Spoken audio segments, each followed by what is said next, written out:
Good morning. Today I'd like to read a little bit more from John Taylor, Educator. This is going to be chapter 3, Separatism, the gathering of Zion's youth. Embedded in the church's doctrine at the outset was the necessity of relocation so that the Latter-day Saints could learn and grow together and become a distinct people. Prior to the Latter-day Saints, no major Christian church had approached the concept of quote-unquote gathering, coming together to share the same values and ideals at the exclusion of the world. While converts to other Christian churches made a Sunday commitment to attend a particular meeting house, newly baptized Mormons were counseled to sell their homes and properties and to gather to specific locations: Kirtland, Ohio, Jackson County, Missouri, Nauvoo, Illinois, or the Utah Territory. Gathering together was an essential principle for the early saints. Those principles were few in scattered parts of the world. If we had built upon a false foundation, we might have made a mistake in relation to our gathering together to be instructed, but we had not, unquote. Elder Taylor taught the saints that the first general conference following the martyrdom of Joseph Smith and Hiram Smith, quote, "Did the prophet ever tell us that if a certain man should happen to die, we should scatter abroad?" No such thing ever emanated from the lips of God. We assembled together to fulfill the revelations of the great Jehovah, to bring about the dispensations of the fullness of times, to build up a Zion to the Most High, that he might be glorified. We assembled here to bring about great events. Gathering proved to be a difficult principle for the saints. That was unquote. Okay, so gathering proved to be a difficult principle for the saints to maintain. Each time that a center was designated, others of dissimilar ideals, sometimes members of the church and sometimes non-members, joined them, questioned both direction and doctrine, and ultimately planted the seeds of further church persecution. Quote, "When we gathered together, we expected to meet tribulation," unquote. Elder Taylor taught, quote, "The elders that preached to you told you this, or they did not do their duty," unquote. For a short while, it looked as though the genuine separation could happen in the Rocky Mountains, but even that was short-lived. With the pursuant rush for California gold and the westward movement, soon the same influences that were prevalent elsewhere were abundantly available in the midst of the saints. At the last General Conference of the Church, held under the direction of President Taylor, the First Presidency re-emphasized the importance of segregating members of the Church, and particularly youth, from the outside influences. A significant concern was the ready acceptance of the saints, both young and old, to participate in the several public territorial amusements and the laxity of Sabbath observance. They wrote, quote, "The indiscriminate commingling of the saints with persons not of their faith, whose habits, history, and purposes are bad or unknown to them, is fraught with evil and to be strongly depreciated. To expose our youth to the contaminating influence of vile men and women, such often as congregate in places of public amusement, where they're thrown together in social intercourse, is more than folly. It is wickedness. Our young people should be cautioned and guarded against casual acquaintanceships and with the society of persons whose intentions and influence may be of the worst character," unquote. Zion was a place designated for the saints or followers of righteousness, while Babylon was the designation for those without the gospel of Jesus Christ. Babylon was not necessarily an evil place with all activities inspired by Satan, but a place devoid of relation and of spiritual gifts. President Taylor taught that separation of the good from the wicked, or from those who refuse to accept the teachings of the gospel of Jesus Christ as eternal principles, has always been a part of existence. Quote, "We believe in celestial glory, and we believe in terrestrial and telestial glory. Or in other words, we believe that there will be a separation finally of the good from the bad. Now we are engaged in gathering together, or separating ourselves from the world, and building our temples and administering in them for the living and the dead. And we spend millions of dollars in the accomplishment of this object, that we may be united and linked together by eternal covenants that shall exist in all time, throughout eternity. Unquote. In the field of education, John Taylor defined some of the substantive differences which created a need for a separation educational approach. Quote, in regard to principles of science, mechanism, etc., they possess a great deal of information, but they do not know that every good and perfect gift proceeds from God, and they won't acknowledge it or him, and hence the little light they enjoy relative to the religious matters in relation to eternity, to their present real position and destiny, and to the things God has communicated to us. Unquote. Quote, here he goes again. Here is the difference between us at the present time and the priestcraft and the kingcraft and the craft of various systems among the nations. They have tended to befog, bewilder, bind down, and lead the masses into ignorance. But the principles of the gospel are calculated to expand the mind, enlarge the heart, unfold the capacity, and make all men feel their relationship to God and to each other, that we may all be partakers of the same blessing, that we may all be intelligent, that we may all be learned in the things of the kingdom of God, and all be prepared for the celestial inheritance in the eternal worlds. Unquote. President Taylor taught that only by separating the common systems of schooling and by incorporating revealed principles into education could the saints achieve their desired goal, that God expects Zion to become the praise and glory of the whole earth, and that includes her schools and education.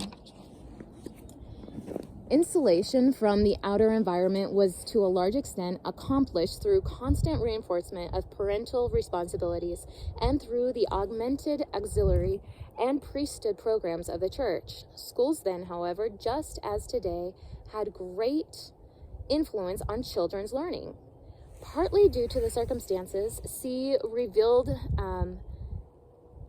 educational principles and the public schools by Jack Monnett, and partly due to the conviction of President John Taylor and the other Latter-day Prophets, the church assumed tremendous debt and sacrifice to separate Zion's youth from outside influence.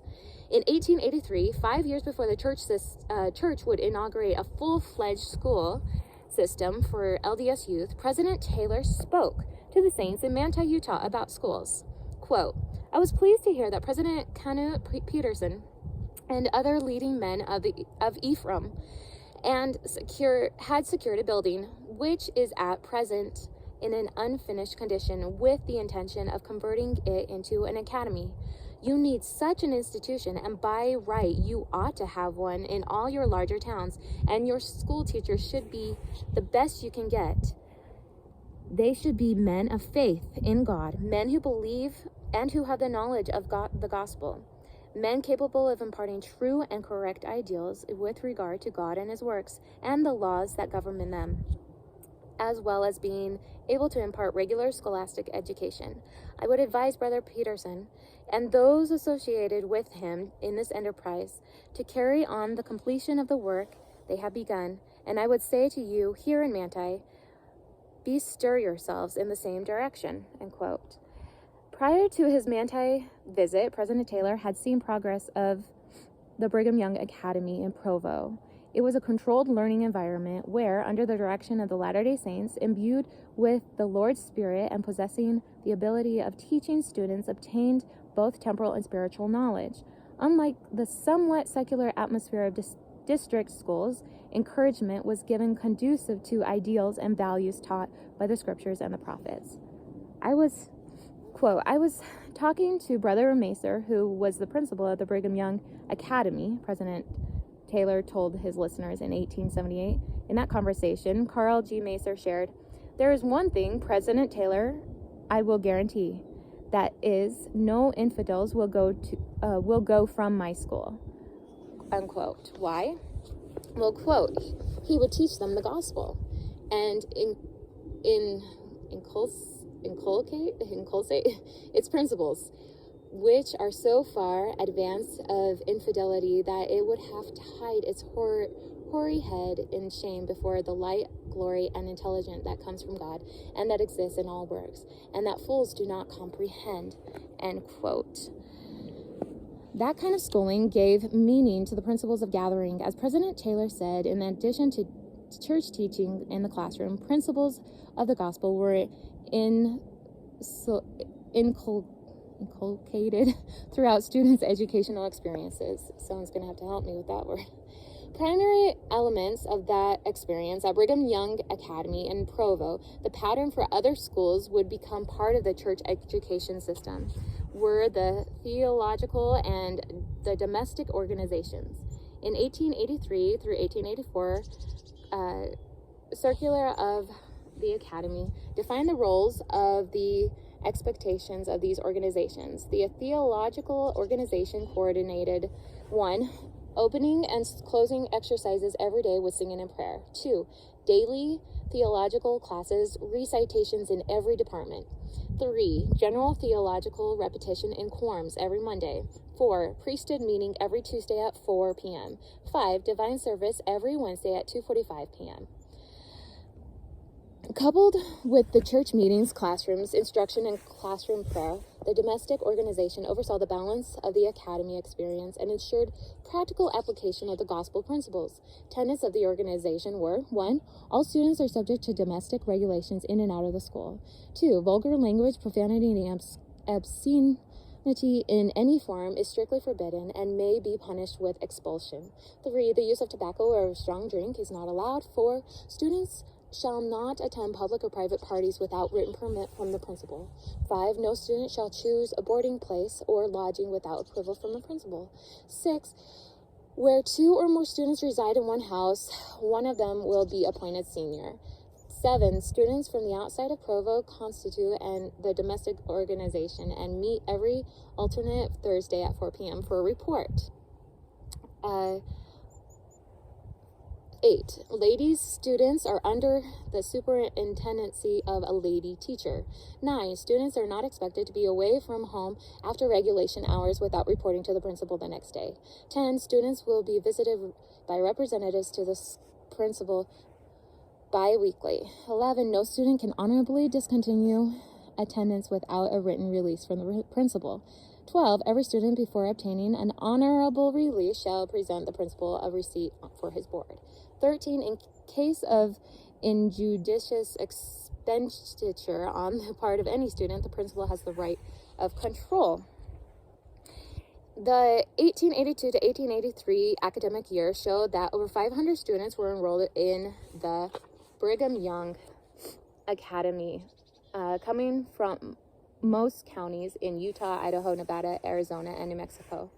Noting the increased popularity of LDS-based schooling coupled with its apparent effectiveness, John Taylor referred frequently in his addresses to the importance of religious education.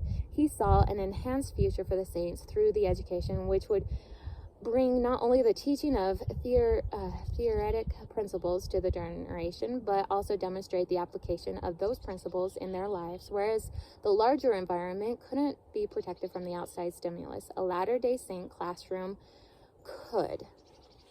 I am going to stop there on this chapter. It goes on to talk a little bit more about the schools, just a couple more verses. Oh, here's a good quote from it. And by we expect to be as far ahead of them in science, art, literature, and everything calculated to ennoble and exalt a people and a nation as we are now ahead of them in regard to religious matters. President Taylor taught, God expects Zion to become the praise and glory of the whole earth, so that kings, hearing her fame, will come and gaze upon her glory. This is a city on a hill that cannot be hid. With this attainable goal in mind, it is no wonder that President Taylor was so adamant about who the teachers of Zion's youth should be. Simply put, with his strongest educational message to the parents, was that we do not want men or women to teach children of Latter-day Saints who are not Latter-day Saints themselves. This message, which